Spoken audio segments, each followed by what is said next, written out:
Bonjour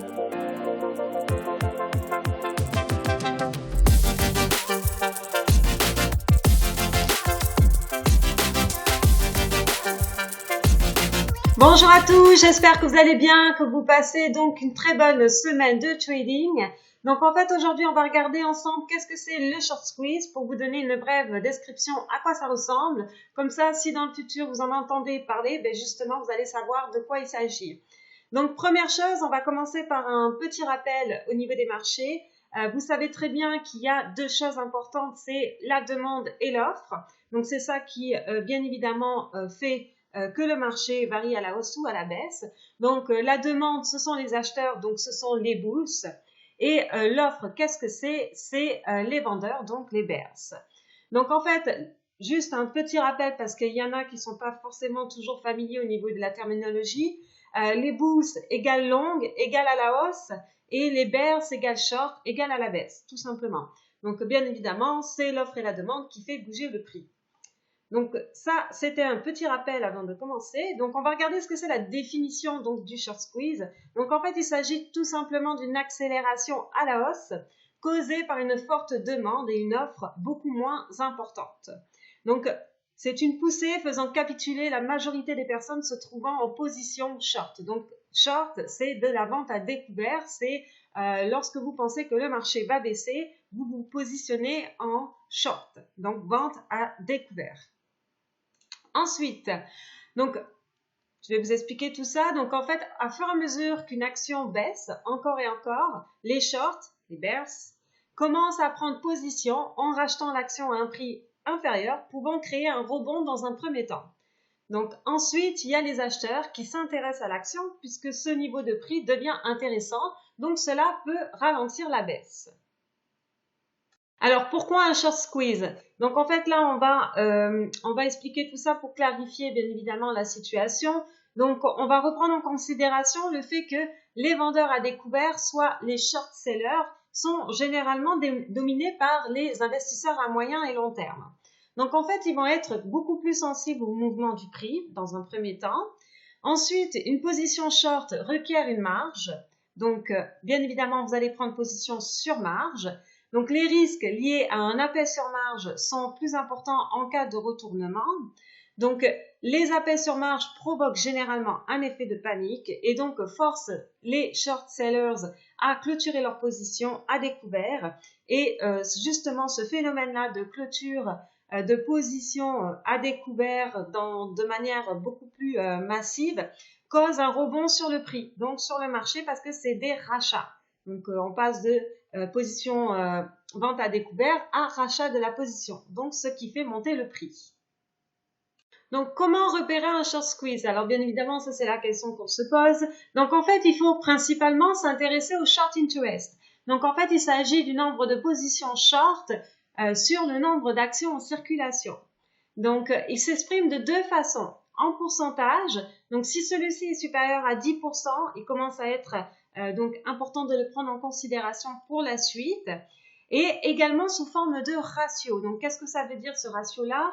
Donc, il s'agit du nombre de jours nécessaires pour couvrir la position short. Donc, en fait, si c'est inférieur à 3, cela est encore considéré comme bearish, soit à la baisse. Si c'est supérieur à 5, cela doit être pris pour un potentiel short squeeze. Donc, bien évidemment, tout est relatif, c'est un indicateur, donc il faut prendre d'autres choses en compte. C'est pas parce que c'est supérieur à 5 et supérieur à 10% que ça va automatiquement squeezer. Ça peut prendre plus de temps que possible et il faut certainement peut-être un catalyseur. Oui, juste pour préciser, un catalyseur, c'est ce qui va déclencher une réaction, donc une réaction dans le prix, une nouvelle par exemple, une annonce fondamentale ou des résultats financiers comme les earnings au quarter. Donc ça peut servir de catalyseur également. Alors, le petit inconvénient dans tout cela, c'est que, en fait, ces informations-là que je viens de vous donner avec le short interest, c'est que ces informations ne sont pas forcément actualisées à l'instant T. Donc, il est parfois difficile de déterminer quand ces informations ont été mises à jour et comment les utiliser. Donc, en fait, voici quelques sites où vous pouvez vous diriger pour en avoir un aperçu. Vous avez le site de Finviz qui est un site de screener Et vous avez donc le site de Short Squeeze. Donc si vous voulez, on va regarder ça tout de suite ensemble. Donc là, nous voilà actuellement donc sur le site de Finviz. Donc vous avez en premier plan donc bien évidemment les performances des indices de la journée. Vous avez ici donc les top gainers et les top losers de la journée. Vous avez aussi ceux qu'on fait des nouveaux, ceux qui sont en zone overbought, les volumes inhabituels. Enfin, c'est quand même pas mal filtré au niveau du site. Vous avez aussi la map à ma droite ici des grandes capitalisations boursières américaines aussi. Donc bon, nous ce qu'on veut aujourd'hui, c'est pas forcément regarder qu'est-ce qu'il y a tout sur le site.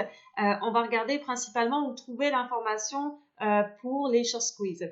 Donc si par exemple je vais vous taper un stock que je sais qui a un niveau de short assez important actuellement, donc Aurora qui est un stock du secteur du cannabis.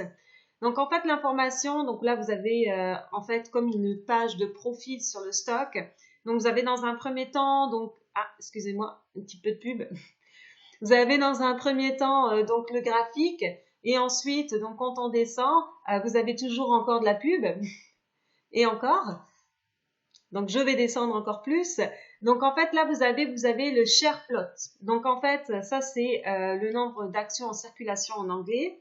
Et vous avez le short float. Donc en fait ça c'est le pourcentage donc du short interest comme je vous expliquais. Vous voyez que là actuellement il est à 11,79%.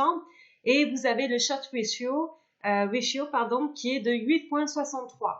Donc en fait qui est supérieur à 5 comme je l'avais précisé. Donc c'est un stock, personnellement, il a besoin d'un catalyseur plutôt positif pour rebondir, parce que là, vous pouvez voir qu'au niveau du graphique, c'est quand même un stock dans une tendance fortement baissière. Donc ça, lorsque ça va se retourner, ça va être de manière assez importante, parce que toutes ces personnes qui sont rentrées à fur et à mesure, à court terme, dans des positions short, quand elles vont se retrouver justement face à une poussée une nouvelle qui va faire pousser le stock dans l'autre sens, il va y avoir un nombre de positions de vente à découvert qui vont devoir clôturer, ce qui va bien évidemment engendrer un phénomène d'accélération à la hausse.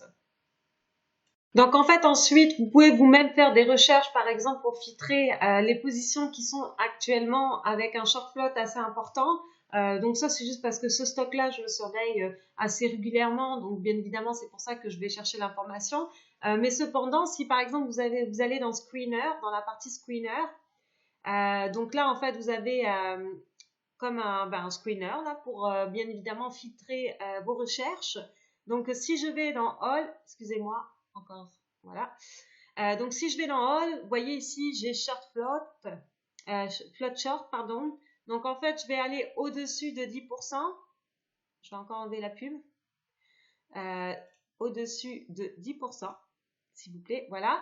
Donc en fait après ça va me sortir donc les positions qui ont un short float supérieur à 10%. Bon après je peux bien évidemment rajouter d'autres indications. Je peux rajouter quel type de market cap, si le RSI, si c'est en zone overbought, oversold. Enfin, après vous pouvez faire des recherches bien évidemment autrement. Donc ça c'est juste pour vous donner où trouver l'information par exemple. Donc ensuite, l'autre site qui est intéressant, c'est le site de Short Squeeze. Donc là, c'est pareil. Je vous ai donné le site sur la slide précédente. Donc en fait, si je fais par exemple ACB, donc là, vous voyez, j'ai le Short Interest Ratio, donc Days to Cover, comme on avait parlé précédemment. Donc là, c'est 10,2. Et le short percent of float est de 13,49. Vous voyez, c'est pas exactement, les informations n'ont pas été mises à jour au même moment avec le site de Finviz. Mais ça vous donne une petite idée à peu près à quoi ça ressemble actuellement. Donc après, je peux taper par exemple n'importe quel stock, par exemple Apple. Vous pouvez voir que Days to Cover est de 1,2 et le short percent of float est de 0,75. Donc quand même pas mal bas. Donc ça, c'est au niveau du site Short Squeeze. Donc en fait, comme je disais dans les informations précédentes, c'est que on n'avait pas forcément le short interest qui était mis à jour au quotidien à l'instant T. Donc en fait, vous avez aussi d'autres façons de pouvoir d'autres outils que vous pouvez utiliser pour pouvoir vous aider. L'autre façon en fait de pouvoir analyser les shorts, c'est tout simplement par le volume au niveau quotidien. Donc en fait, soit le pourcentage de volume short par rapport au volume général de la journée. Donc en fait, les données de volume sont fournies au quotidien par l'agence FINRA, pardon. Donc attention, il faut savoir une chose, c'est que les market makers peuvent prendre des positions short sur des fractions de secondes, minutes, sans forcément que la tendance de fond soit baissière. Donc il est donc important de se baser sur la moyenne des jours précédents et voir un changement de pourcentage plus agressif d'un extrême vers un autre. Alors, donc voici également pour le site de VolumeBot. Donc là, par exemple, le premier stock qui pop, ou tout en haut, c'est toujours Apple. Donc en fait, là, vous avez la courbe avec les points. En fait, chaque point correspond au niveau du short volume cette journée-là. Donc en fait, ça vous donne après la courbe est tracée par rapport à ça. Vous pouvez voir donc la variation également. Bon, après, il vous donne un petit graphique de Apple qui est plutôt sympa. Et ensuite, donc ici, par exemple, vous pouvez donc, vous avez les datas pour chaque journée. Donc, première colonne, vous avez le volume de short. Deuxième colonne, le volume total d'actions qui ont été tradées dans la journée. Et là, vous avez le pourcentage, donc le pourcentage du short par rapport au volume. Donc là, il est de 41%. Donc en fait, ce qui est bien, c'est que vous pouvez, si vous descendez un tout petit peu plus bas, vous pouvez voir en fait la moyenne sur les 20 derniers jours. Donc là, vous voyez que c'est de 46,81. Donc bon, quand vous vous trouvez un tout petit peu au-dessus, bon, ben là, vous pouvez dire qu'il y a un petit peu plus un sentiment, bien évidemment, de niveau de short un peu plus important. Cependant, comme on disait, il faut qu'il y ait vraiment des fortes variations entre une journée et une autre, une extrême variation au niveau du pourcentage, comme par exemple, vous pouvez, je sais pas moi, de passer de 35% à 55%. Là, ça vous donne un peu plus quand même d'informations sur ce qui se passe actuellement. Donc, dernière petite chose, en dehors des informations chiffrées que je viens de donner précédemment, un catalyseur peut appuyer un peu plus ce phénomène. Donc, comme je disais, cela peut être traduit par, bien évidemment, des résultats financiers, une nouvelle sur un produit, une fusion, une acquisition, toutes sortes de nouvelles peuvent impacter, bien évidemment, ce genre de phénomène. Généralement, ceci arrive après une forte baisse, soit une tendance de fond baissière. Et cependant, il faut noter qu'on peut utiliser aussi le terme de squeeze lorsqu'on arrive à des niveaux de résistance et que des personnes veulent se positionner short, mais que finalement on casse la résistance et ils se retrouvent squeezés. Donc en fait, ils doivent clôturer leur position parce que finalement ça continue de monter. Donc un petit exemple, justement, par exemple, vous voyez Tesla à cette époque ici, vous pouvez voir que nous avons eu une tendance persistante à la baisse, pardon, et vous voyez que ensuite on a eu donc le short squeeze et le rebalancement, donc le retournement. Donc voilà, donc j'espère que ceci va pouvoir vous aider par la suite. Donc c'est juste bien évidemment une information supplémentaire que vous pouvez prendre note. Et donc si vous avez aimé, n'hésitez pas à mettre un like sur la vidéo et également à vous abonner à ma chaîne YouTube. Salut.